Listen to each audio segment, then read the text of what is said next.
పెద్ద పెద్ద సభలు లేక సంఘాలు మాత్రమే దేవునికి సంబంధించింది కాదు. దేవుడు అంటాడు, చిన్న మంద భయపడకుడి అంటాడు. ఆయన చిన్న మందని కూడా దృష్టిస్తాడు అని ఆ మాట యొక్క ఉద్దేశం. ఈ సమయమున కూడి వచ్చిన మీకు అందరికీ కూడా నా హృదయపూర్వక వందనాలు తెలియజేస్తూ ఉంటున్నాను. చదవబడిన వాక్య భాగంలో కొన్ని మాటలు క్లుప్తముగా ధ్యానించుకుందాం.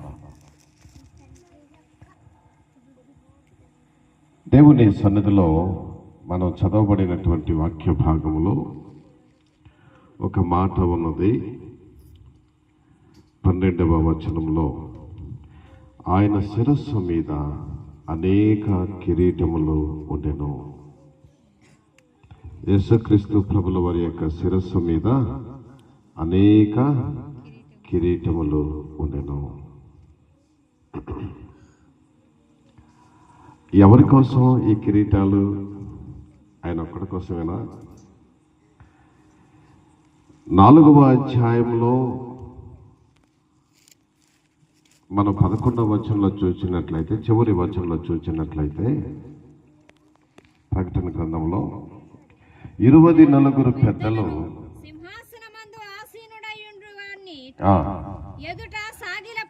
వాని ఎదుట సాగిలపడి యుగ యుగములో జీవించుచున్న వానికి నమస్కారము చేయుచు, ప్రభువా మా దేవా, నీవు సమస్తమును సృష్టించితివి, నీ చిత్తమును బట్టి ఉండెను, దానిని బట్టి నీవే మహిమ ఘనత ప్రభావములకు అర్హుడు అని చెప్పుచు తమ కిరీటములను, అంటే 24 పెద్దలకు కిరీటాలు ఇచ్చాడు ప్రభు. ఇప్పుడైతే ప్రభువా సమస్త విధమైనటువంటి ఘనత మహిమ ప్రభావములకు మీరు ఒక్కళ్ళే అర్హులు అని చెప్పి తమ కిరీటములను ఆయన యొక్క అనగా మహిమ ఘనత ప్రభావములకు అర్హుడైన క్రీస్తు యొక్క గొర్రె పిల్ల అనబడేటువంటి క్రీస్తు యొక్క సింహాసనం ఎదుట ఆ కిరీటాలను వేసిరి. అంటే ఈ 24 పెద్దలు కూడా ఘనతకు ఎదురు చూచే వాళ్ళు కాదు. ప్రభు ఒక్కడే ఘనత వహించగలిగిన వాడు అని గుర్తెరిగి వారు ధరించినటువంటి, అంటే ఘనతకు కారణముగా వారు ధరించుకున్నటువంటి కిరీటములను ధరించుటకు మేము అర్హులము కాము అని ప్రభు యొక్క పాదముల దగ్గర, అంటే సింహాసనం మీద ప్రభుల వారు కూర్చుంటే ఆయన పాదాలు సింహాసనం దగ్గర ఉంటాయి, కింద ఉంటాయి. ఆయన పాదముల యొక్క ఆ కిరీటాలను పడవేసిరి. జాగ్రత్తగా మనము గమనించవలసినటువంటి మాట, ప్రేమైన దేవుని సంగమ, దేవుడు ఒక్కడే, ఈ సృష్టికర్త అయినటువంటి యేసు ఒక్కడే ఘనత మహిమ ప్రభావములకు అర్హుడు, కిరీటములు ధరించుకొనుటకు అర్హుడైన వాడు అని మనమందరం కూడా గ్రహించవలసిన వారమై ఉన్నాం. ఇప్పుడు 19వ అధ్యాయము 12వ వచనానికి వస్తాం. ఆయన నేత్రములు అగ్ని జ్వాలల వంటివి, ఆయన శిరస్సు మీద అనేక కిరీటములు ఉండెను. హల్లెలూయా. అనగా ఈ 24 పెద్దలు ధరించుకొనుటకు వారు అర్హులు కాదని ప్రభుకు ధరింపజేసినటువంటి కిరీటాలను ఆయన ధరించుకుని ఉంటున్నాడు.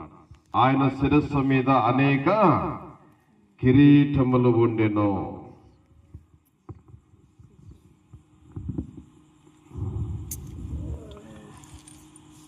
ఎలాగా అంటే ఇప్పుడు నాకు ప్రభు కిరీటం ఇచ్చాడు అనుకోండి, ఈ స్టేజ్ మీద ఉన్న మా పాస్టర్లందరికీ కిరీటాలు ఇచ్చాడు అనుకోండి,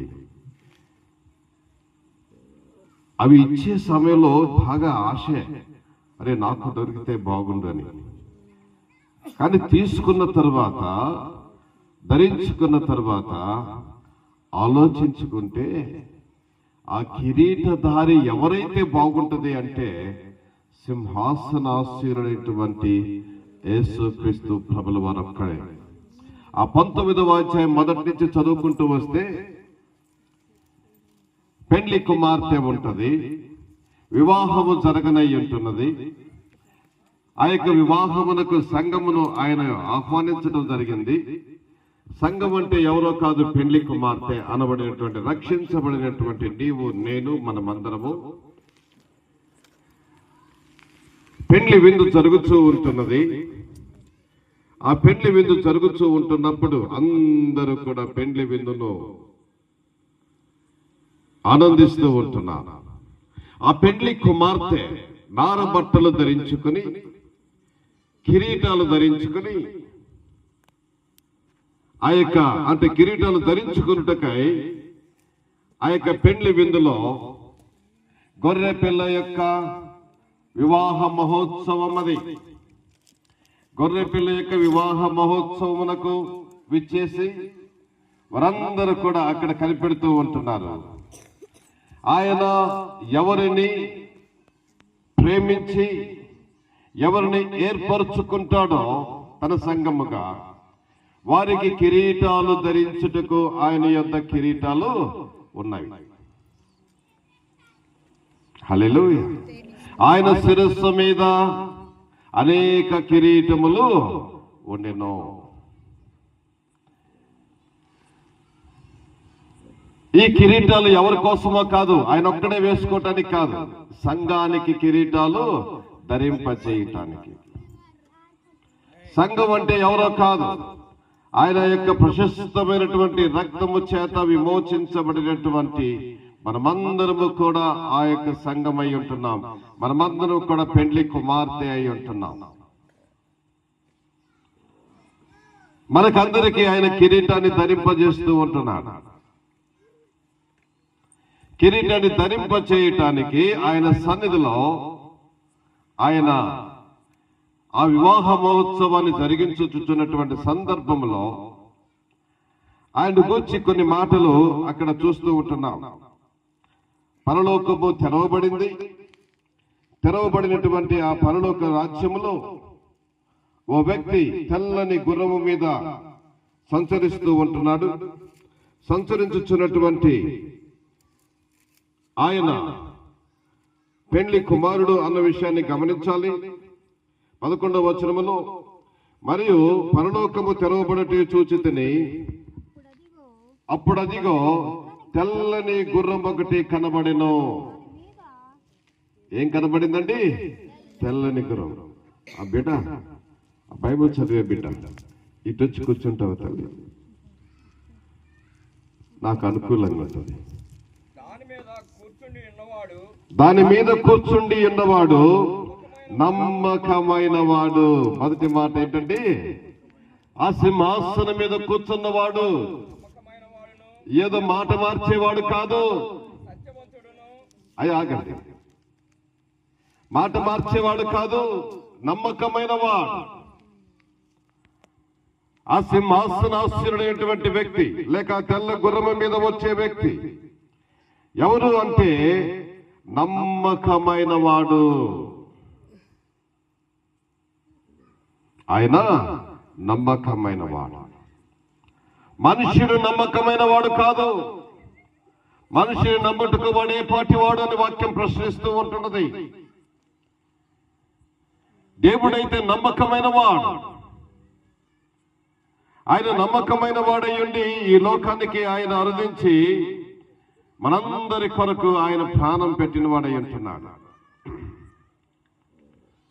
ప్రవచనాలు చెప్పేవి, ప్రవక్తలు చెప్పారు, మెస్సయ్య అన్నటువంటి ఒక వ్యక్తి ఈ లోకానికి వస్తాడు. ఆయన దైవ కుమారుడు. ఆయన ఈ లోకానికి వచ్చి మనందరి కొరకై ప్రాణం పెడతాడు. ఇది లోకమంతా కూడా ఎదురు చూచుచున్నటువంటి సత్యమయం. ఆయన రానే వచ్చాడు. వచ్చి ఆయన మనుషులందరి కొరకు ప్రాణం పెట్టాడు. హల్లెలూయా. ఆయన నమ్మకమైన వాడు. వాక్యం సెలవిస్తూ ఉంది, అతడు ప్రమాణము చేయగా నష్టము కలిగిన మాట తప్పనివాడు. ఆయన నమ్మకమైన వాడు. నీవు నేను విశ్వసించినటువంటి దేవుడు, నమ్మినటువంటి రక్షకుడు ఏదో అందరిలాగా మాట మార్చేవాడు కాదు. వాక్యం సెలవిస్తూ ఉంది, నీవు మనుషుని నమ్మటకు వాడు ఏ పాటి వాడు. మనుషుడిని నమ్మటానికి వెళ్ళి వాడు మాట మారుస్తూ ఉంటాడు, మాట తప్పిపోతూ ఉంటాడు. కానీ ఈ లోక సృష్టికర్త రక్షకుడైనటువంటి దేవుడు ఆయన నమ్మకమైన వాడని అక్కడ వాక్యం సెలవిస్తూ ఉంటుంది. చదవండి ఇప్పుడు. ఆయన ఎవరంటే సత్యవంతుడు. ఆయన సత్యమును జరిగించువాడు. ఈ లోకానికి వచ్చినప్పుడు ఆయన అంటూ ఉంటున్నాడు, నేనే మార్గమును సత్యమును జీవమునై ఉన్నాను అంటున్నాడు. ఆయన సత్యవంతుడు. ఆయన సత్యవంతుడు. పిలాతు ఎదుట నిలువబెట్టి ఈయన దైవ కుమారుడని చెప్పుకుంటున్నాడు. తను దైవ కుమారుడుగా ప్రకటించుకుంటూ ఉంటున్నాడు. అవును, నీవు దైవ కుమారుడువా, నీవు రానైనటువంటి రాజువా అని అడిగినప్పుడు అవును నీవన్నట్టే. ఆయన సత్యవంతుడు. ఆయన సత్యమును జరిగించువాడు. ఆయన ఎన్నడూ కూడా అబద్ధమును ప్రేమించువాడు కాదు. అందుకే ఆయన ఇశ్రాయేలులకు 10 ఆజ్ఞలు ఇస్తున్నప్పుడు ఆ ఆజ్ఞలలో ఒక ఆజ్ఞ అబద్ధమాడకూడదు. ఎందుకు అంటే ఆయన సత్యమును జరిగించువాడు. ఆయన సత్యవర్తనుడు, సత్య ప్రవర్తన కలిగినటువంటి వాడు ఆయన. గనుకనే ఆయన కదా, అలాంటి వాడు కాదు మన దేవుడు. మన దేవుడు సత్యమును జరిగించువాడై ఉంటున్నాడు. అంత మాత్రమే కాదు, ఆయన నీతిమంతుడు. నీతిని బట్టి విమర్శ చేయుచు యుద్ధము జరిగించుచున్నాడు. ఆయనకు ఒక పేరున్నది, యుద్ధశూరుడైన యెహోవా అని. ఇశ్రాయేలుల పక్షమున నిలువబడి ఆయన యుద్ధమును జరిగించిన వాడు. ఇశ్రాయేలులందరూ కూడా భయపడి దాగుకొని ఉంటే ఆయన వారి పక్షాన నిలబడి యుద్ధాలు జరిగించినటువంటి వాడు. అందుకే ఆయనకు ఒక పేరున్నది, యుద్ధశూరుడైన యెహోవా. ఆయన నీతిని బట్టి విమర్శ చేయుచు యుద్ధము జరిగించువాడు. ఆయన నీతిమంతుడు. ఆయన యుద్ధమును జరిగించువాడు. సైన్యములకు అధిపతి అయినటువంటి యెహోవా అని ఆయనకు పేరు. హల్లెలూయా. ఇంకా ఆయన గురించి గమనించినట్లయితే ఆయన నేత్రములు అగ్ని జ్వాలల వంటివి. ఆయన నేత్రములు అగ్ని జ్వాలల వంటివి. ఆయన యొక్క చూపులలో కూడా ఎవరు నిలవలేరు. ఆయన శిరస్సు మీద అనేక కిరీటములు ఉండెను. క్రీస్తునందు ప్రేమైన దేవుని సంగమా, పిల్లలు మాట్లాడకూడదు. నేను తర్వాతకే గాని మరి ఎవరికి తెలియదు. రక్తములో ముంచబడిన వస్త్రములు ఆయన ధరించుకుని ఉండెను. క్రీస్తునందు ప్రేమైన దేవుని సంగమా, ఆయనకు ఒక ప్రత్యేకమైనటువంటి నామం అన్నది. ఆ నామము ఆయన రక్షకుడు అని. రెండవ మాట అక్కడ గమనించినట్లయితే, రక్తములో ముంచబడిన వస్త్రము ఆయన ధరించి ఉండెను.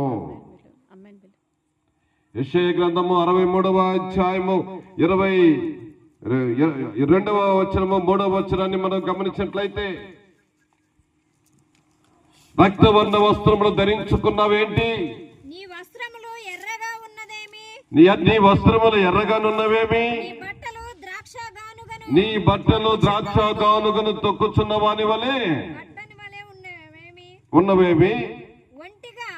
ఒంటిగా ఆయన అంటున్నాడు. ఇప్పుడు ప్రశ్నిస్తూ ఉంటున్నారు ఆయన్ని. నీ రక్తములు నీ యొక్క వస్త్రములు రక్తవర్ణం వలె ఉంటున్నవేమి? ద్రాక్ష గానుగ త్రొక్కుతారే, ఆ ద్రాక్ష గానుగ తొక్కి వాని యొక్క వస్త్రముల వలె నీ వస్త్రాలు ఉన్నాయి ఏంటి అని ఆయన ప్రశ్నించినప్పుడు ఆయన ఈ విధంగా అంటున్నారు, ఒంటరిగా ద్రాక్ష గానుగను నేను త్రొక్కితిని. హల్లెలూయా. ఏంటి ఈ ద్రాక్ష గానుగ? ఆయన అంటాడు, నేను ద్రాక్షావళిని, మీరు తీగలు. తీగలు ఏం చేస్తాయి? ఫలిస్తాయి. ద్రాక్షాలను పండింపజేస్తాయి. ఫలించని ప్రతి తీగను నాలో నుండి తీసి పారవేస్తాను, నరికేస్తాను. క్రీస్తునందు ప్రియమైన దేవుని సంగమా, దేవుని మాట జాగ్రత్తగా గమనించవలసిన వారమై ఉంటున్నాం. ఆయన యొక్క వస్త్రాలు రక్తవర్ణముగా ఉండటానికి కారణం ఏంటి అంటే, పనికి రాని ప్రతి ద్రాక్షను తీసి ఆయన ద్రాక్ష గానుగలు వేసి ఆయన త్రొక్కుచూ ఉంటున్నాడు.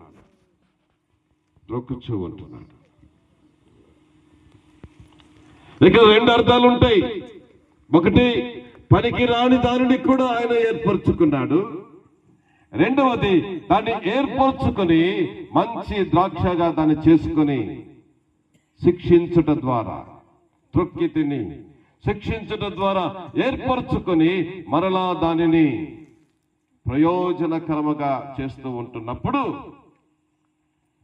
ఆ యొక్క ద్రాక్షాలు చితికి ఆయన వస్త్రము మీద పడ్డవి. నా వస్త్రములన్నీయో డాగులే అని ఉంటుంది అక్కడ. అట్టి రీతిగా ఆయన శిలువలో శ్రమ అనుభవించి మనలందరినీ కూడా తన యొక్క రాజ్యమునకు వారసులుగా, అనగా పెండ్లి కుమార్తెగా, నవవధు సంఘముగా ఆయన మనలను ఏర్పరచుకున్నవాడై ఉంటున్నాడు. హల్లెలూయా. గట్టిగా చెబుదామా? హల్లెలూయా. క్రీస్తునందు ప్రియమైన దేవుని సంగమా, ఇంకను ఆయనను గురించి గమనించినట్లయితే, అక్కడ జరుగుతున్నటువంటి సంగతులను గమనించినట్లయితే 14వ వచనంలో, పరలోకమందున్న సేనలు శుభ్రమైన తెల్లని నారబట్టలు ధరించుకుని తెల్లని గుర్రములెక్కి ఆయనను వెంబడించుచుండిరి. తెల్లని వస్త్రములు ధరించుకున్నారు, తెల్లని నార వస్త్రములు ధరించుకున్నారు. పరలోకమందున్న సేనలు అని వాక్యం ఉన్నది. అనగా పరలోకంలో ఉన్నటువంటి సైన్య సమూహము వారు తెల్లని నారబట్టలు ధరించుకున్న వారై ఉంటున్నారు. అంత మాత్రమే కాదు, వారు కూడా తెల్లని గుర్రములెక్కి ఆయనను వెంబడించుచుండిరి. హల్లెలూయా. ఏం చేస్తున్నారండి? ఆయనను వెంబడించుచూ ఉంటున్నారు. తెల్లని వస్త్రాలు ఏంటి? తెల్లని వస్త్రము అన్నది పరిశుద్ధతకు సంకేతముగా ఉంటున్నది. ప్రకటన గ్రంథం 7వ అధ్యాయం 14వ వచనంలో గమనించినట్లయితే, అయ్యా ఎవరు ఈ పరలోక రాజ్యంలో, అనగా ఇక్కడ ఉన్నటువంటి సైన్య సమూహము ఎవరు? సింహాసనం ఎదుట నిలువబడినటువంటి ఈ యొక్క ప్రజలు ఎవరు? తెల్లని వస్త్రములు ధరించుకున్నటువంటి వీరు ఎవరు అని ప్రశ్నించినప్పుడు, చదువు తల్లి.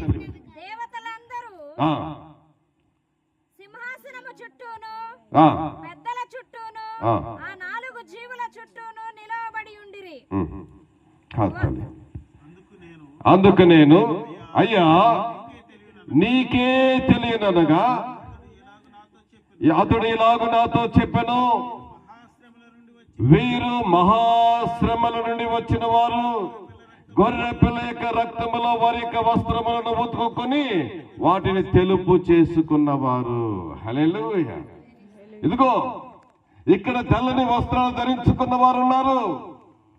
ఏదో డ్రై క్లీనిక్ వెళ్ళి చాకులోని చేత ఉతికించుకున్న వాళ్ళు కాదు వీళ్ళు. గొర్రె పిల్ల యొక్క రక్తములో వారి యొక్క వస్త్రమును ఉతుకుని వాటిని తెలుపు చేసుకున్నారు. వస్త్రాలు రక్తంలో ముంచితే తెల్లగా ఎలాగవుతుందండి అని మనకు ప్రశ్న రావచ్చు కదండి. ఇంటి మలినాన్ని మన వస్త్రాలకు ధరించుకుని ఉంటుండగా ఆయన ఈ లోకానికి వచ్చి తన రక్తము చేత మనలను కడిగి శుద్ధి చేశాడు. మనను కడిగి శుద్ధి చేసినటువంటి స్థితిని గమనించినట్లయితే ఇప్పుడు మనం పరిశుద్ధులుగా కనబడుతూ ఉంటున్నాం. మనం పరిశుద్ధులము అనగా క్రీస్తు రక్తము చేత కడగబడిన వారు. ఇప్పుడు వారు ధరించుకున్నటువంటి వస్త్రములు కూడా తెలుపుగా ఉన్నవి, అనగా పాపము లేని వారు పరిశుద్ధులే ఈ యొక్క తెల్లని వస్త్రములు ధరించుకున్న వారై ఉంటున్నారు.